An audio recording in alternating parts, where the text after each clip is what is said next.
Hi, everyone. Thanks so much for joining us here on the Daily Racing Forum YouTube. I'm Gino Buccola alongside Mailloux, and we get set for a big weekend, particular a big Friday over at Charlestown. But before we get into the Charlestown Oaks, we're going to preview that on this particular video. Want to let you know about a new podcast going on, Ashley. I think I know the host of this one, the Off the Track podcast. I've had a blast talking with different jockeys, trainers, owners, different people in the industry. And it's not really a gambling show at all. It's just about the stories that people have off the track. Caught up with Mark Casse, Kendrick Carmouche the last couple of weeks, and Doug O'Neill will be the next one to talk with. I had to be careful on that one. I almost cried because I know Doug pretty well, and I didn't want to be tearful on there, Ashley. I think the people on the YouTube channel would probably razz me forever if they saw me cry. Probably, but it's okay. We love the sport. We love being involved with it. So emotions sometimes lead to tears, but I've enjoyed the podcast. Saw you on with Andy B and Cone recently.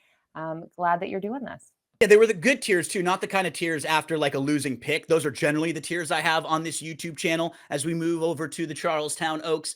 But I thought this field was fun to handicap here. You start with Vodka with a twist because she's multiple grade one placed. And that race on the dirt now, a couple starts back when she finished behind Kilwin, it looks even better after Kilwin goes over to Saratoga and wins a big race. So I think you kind of start with her, but after her, that next tier, Indy Bay wouldn't shock. Secret Faith, I think, is in that next grouping. And then the prices get bigger. Yeah, it's also the Saffie Joseph Jr. Oaks. He has 4 in here. Obviously, he has supported Charlestown on this big night in years past.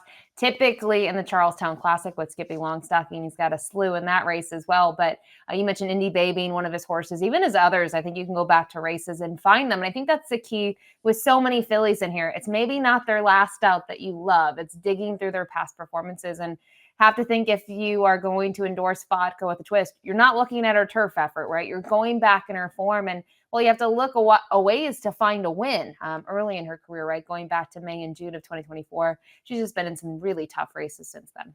Take a look at the pace projector. How does Timeform US think this race shapes up? We have 4 of the Saffie runners, so I'd imagine 1 or 2 of them will be forwardly placed.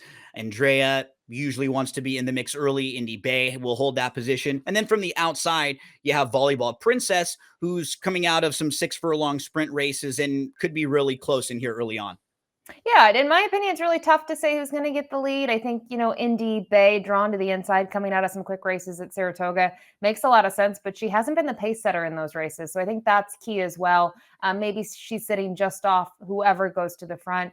We see Top in the mix. Top, I would say, is probably going to be forward. We even saw her stretch out last time out. We'll look at the replay a little bit later. I actually think this configuration and cutback works to her advantage in a big way, and especially at 12-1. Let's meet the field here for the Grade 2 Charlestown Oaks. $750,000 up for grabs in this one. And Indy Bay kicks things off. She's a stakes winner. She won the Jersey Girl in June at Saratoga.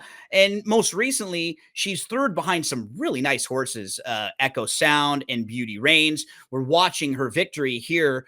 This was back in June. And if she's able to repeat anything close to this, she's going to win this race. No doubt about it. She just hasn't always been this consistent, but she's lightly raced. She's got some upside, and I think she's certainly on the top tier in here. Yeah, I think she's been consistent in terms of her finishes, maybe not her figures, right? She got the Yeah. 90, she got the 91, she dropped to an 82. She was third best. It was a compact field. You kind of look at how the race played out. I don't know what to say. Echo Sound just got the perfect trip, and Indy Bay, finishes third in a field of 4. I don't like that race. I'm going to draw a line through it. I'm going to focus in on that replay. And I just think her tactical early foot puts her in a good position. We saw her very forward then, but down at down at Oaklawn Park, she wasn't that forward in a big field, Gino. She was close to it, but she was mid-pack and still able to rally. So in a lot of ways, I think she's very handy in the spot and a major player on the top spot.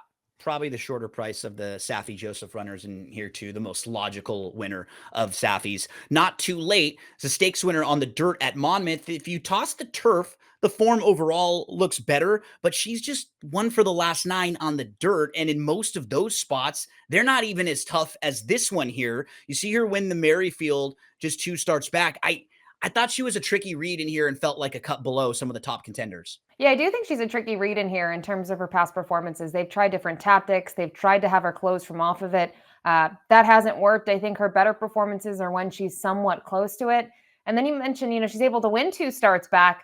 It was a good win. She scored an upset. She Volleyball Princess, but I just don't think she's consistent enough, and her figures are pretty soft compared to the others. Yeah, I think she has the lowest buyer top in the field. We move to top right next door. She showed major improvement when she moved to the dirt. She was on the synthetic in her first few starts, and then you could just see those speed figures. They just jumped up when she's on the dirt. She showed a lot more tactical speed. She sat close, and she's been really honest. We're going to take a look at the Indiana Oaks where she finishes second here, Ashley. This is not a bad effort behind Clicquot, who has won 3 of 4 and has won 3 in a row. And the third place finisher, Sturgeon Moon, came out of this race to win the Audubon Oaks next time out. If you're looking for an interesting price horse, this is an honest horse who'll probably give you a good run for your money because you know she'll be in the mix early.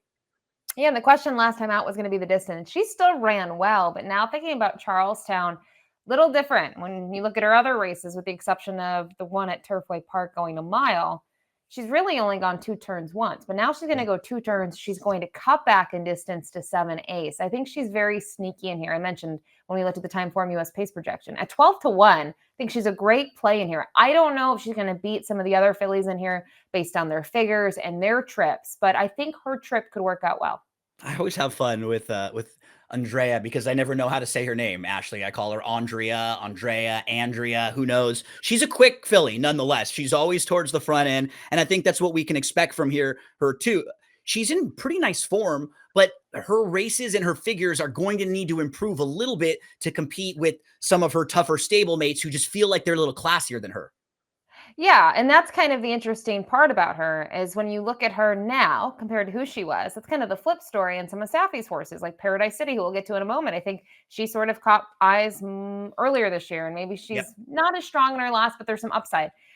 I think in terms of recency, she's very good. I don't know how she's going to fare against this group. In terms of the Azalea last time out, she ran her race, but pretty much no one closed from off of it. The top 3 were the top 3 all the way around the racetrack. The order changed a little bit. So I wonder if she tripped out last time out. Maybe I'm being a little critical of her, but she's a tough one for me in here. You started talking about Paradise City, and it sounds like I feel similar to how you feel with her. I think this filly has some ability, and they've always liked her. She's a little quirky. I remember reading in some Daily Racing Form articles that Safi was talking about how they have to ride her almost like a turf horse. They keep her covered up, and then they wait, and they have to kind of ask her once because she doesn't really have multiple moves. If you ask her too much early on, then she doesn't have a whole lot of finish. I just think she's kind of a tricky horse to ride. And when you look through her form, I mean, she certainly has faced some pretty tough company with Kinsey Queen, with 5G a couple different times. And I think this cutback will really help give her a little bit more punch. I could see her being a fair and a fun price horse if she's offering some value. Yeah, and I still think it's the cutback to 2 turns. I mean, like in the fact that it's a cutback in distance, but she stays 2 turns. Her races have been fine. You talked about 5G. I know she was second best, well defeated, but Andrea, however you say it, was last in that field. And then actually kind of looking at her race at Oaklawn Park, Kinsey Queen ends up winning that, gets a good trip, actually had more work to do, but Kinsey Queen's a pretty good filly, in my opinion. Obviously, they tried her in the Alabama, and she was last there. But in terms of grade 2, grade 3, she's been in the money there against some nice horses, Fondly, Margie's Intention. So I like what she did at Oaklawn. I think maybe she needed the race last time out in the Iowa Oaks. That was her first start in a little bit of time. And look at the winner. Quick Kick is a very respectable horse as well, grade 1 placed in her career. We'll move to Love You Morgan, who comes off of a 4th place finish in the Azalea. She's traded decisions with Andrea in the last few. They'll put the blinkers on because I think one of the knocks for this filly is that she can get a little bit lost and maybe not quite as quick and as sharp early on. So they're hoping to get her more focused here. What do you think about Love You Morgan? I think I liked her performance in the game phase. I talked about the Azalea. I just don't think the race actually, even though they went pretty quick, right? They're still going 22-2, 45.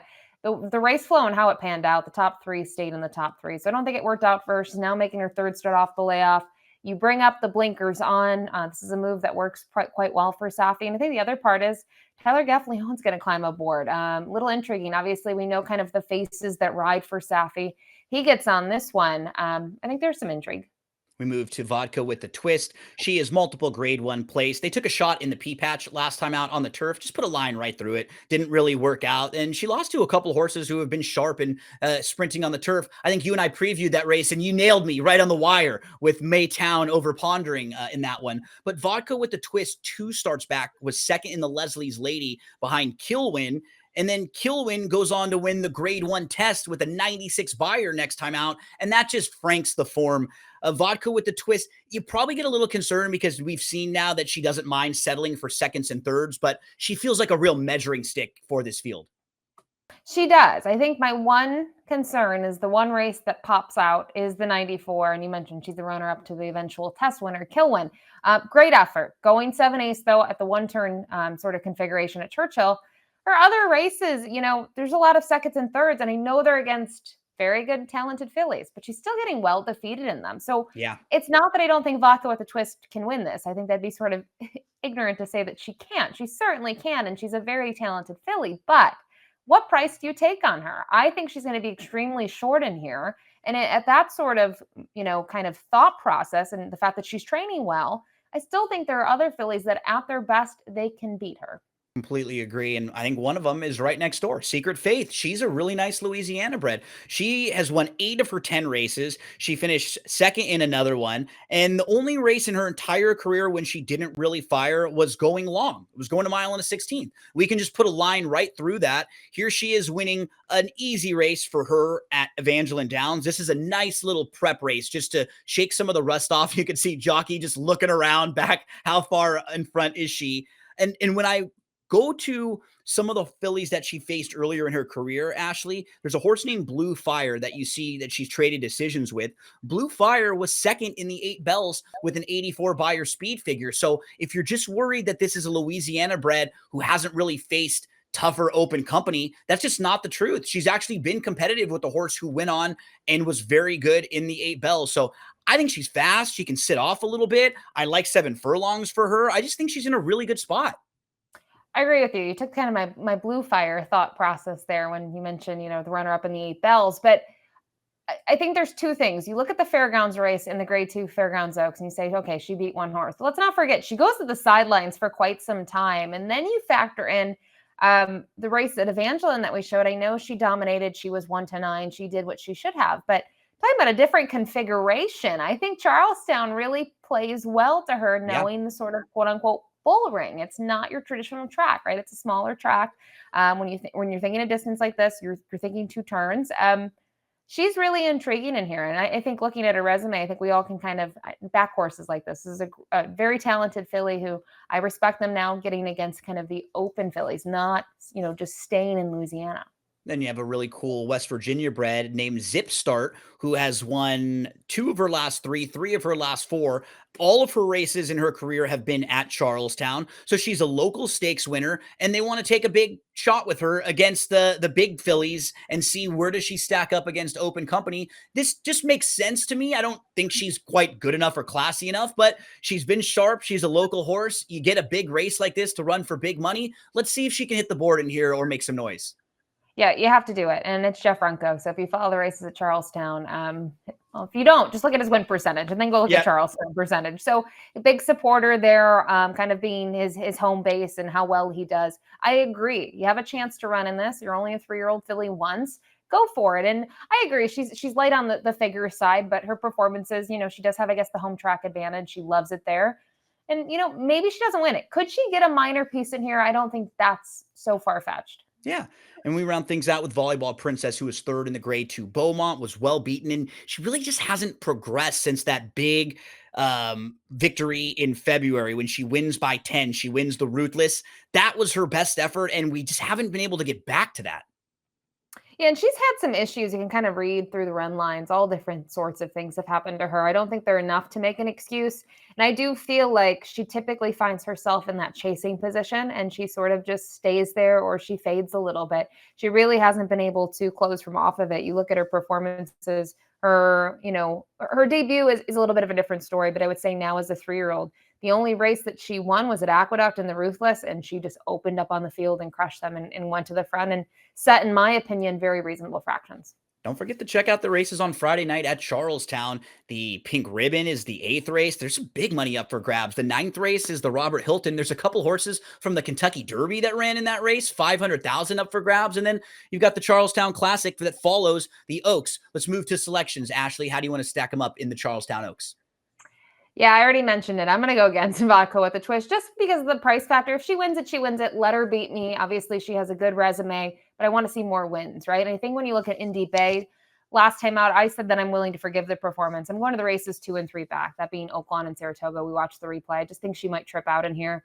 Brad Ortiz Jr., stays with her and climbs aboard once again. To me, that's enough of a selling factor. But we're on the same 4 in here, which is intriguing in a 10-horse field. But you're going to go with, a horse that's not a huge price on the morning line, but Secret Faith, who has a big resume, probably the best resume in terms of wins in the field. Yeah, she's just really honest, and she might offer a little bit more value than Indy Bay or Vodka with a twist, so I'll put her on top. We both have the same exact top 3, and then we look for a little value with Paradise City in the 4th spot. So 1785 for Ashley, 8175 for me, but whoever you play, however you play them, we wish you the best of luck.